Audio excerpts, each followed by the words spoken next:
Dentro del punto número 2 teníamos el grupo funcional que mi compañero ya mencionó anteriormente que el grupo funcional es un átomo o un conjunto de átomos que se unen dando lugar a una molécula y esta a su vez forma parte de la estructura de biomoléculas o macromoléculas y le dan una propiedad característica específica a esta macromolécula.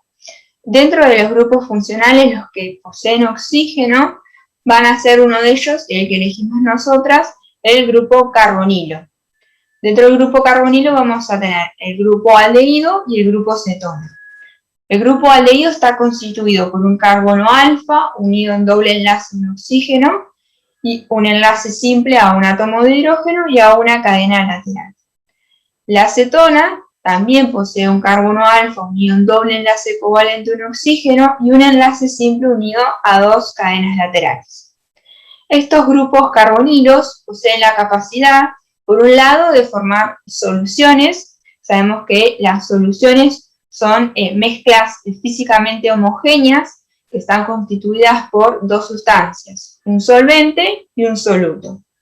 Dentro de las soluciones que contienen estos dos grupos carbonilos, tenemos por un lado el formaldehído, que se conoce comúnmente como formol, se utiliza para preservar los tejidos del organismo, que contiene el grupo aldehído, y por otro lado tenemos, por ejemplo, la acetona, que se encuentra en el quitasmalte, y también algo muy común de encontrar es cuando hay un desequilibrio en el metabolismo de los hidratos de carbono, se produce un exceso, una acumulación de uno de los productos de ese desequilibrio, que es la acetona. El aumento de cetona se va a ver reflejado en la orina. Otra de las capacidades que tiene el grupo carbonilo es la de generar interacciones con el agua. Para que esto ocurra, se deben formar puentes de hidrógeno. Sabemos que los puentes de hidrógeno son fuerzas intermoleculares, son un tipo de fuerzas intermoleculares, y que debe haber sí o sí presente un átomo de hidrógeno, el cual se va a unir covalentemente con un átomo de oxígeno, nitrógeno o flúor. En este caso, tenemos que tanto el grupo cetona como aldehído, los dos tienen, como dije anteriormente, un carbono alfa unido mediante un doble enlace a un oxígeno.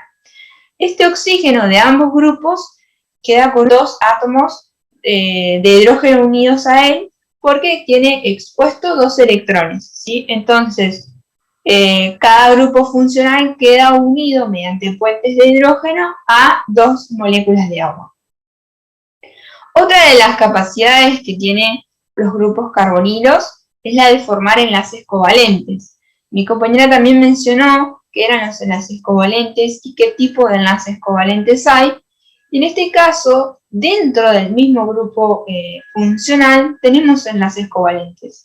Cada átomo se une mediante enlaces covalentes para dar lugar a la formación de estas moléculas.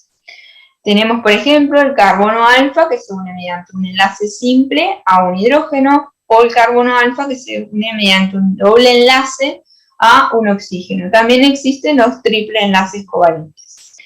También lo que tiene de particular ambos grupos carbonilos es que tienen una reactividad, es decir, que al sumar un cierto reactivo a una sustancia, tienen la capacidad de transformarse en otra sustancia. Por ejemplo, pasar de un aldehído a ser un alcohol primario o de una acetona a ser un alcohol secundario, gracias a estos enlaces covalentes.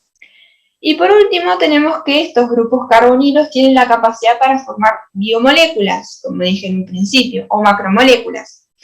¿Dónde se encuentran estos grupos carbonilos? Principalmente en los carbohidratos, en monosacáridos y disacáridos, como por ejemplo la glucosa, que posee en su extremo de la cadena el grupo aldehído, en donde el carbono alfa está unido a una cadena carbonada, y después por otra parte tenemos la fructosa, que es un disacárido, que también posee en un extremo de la cadena un grupo cetona, el cual el carbono alfa está unido a una cadena carbonada.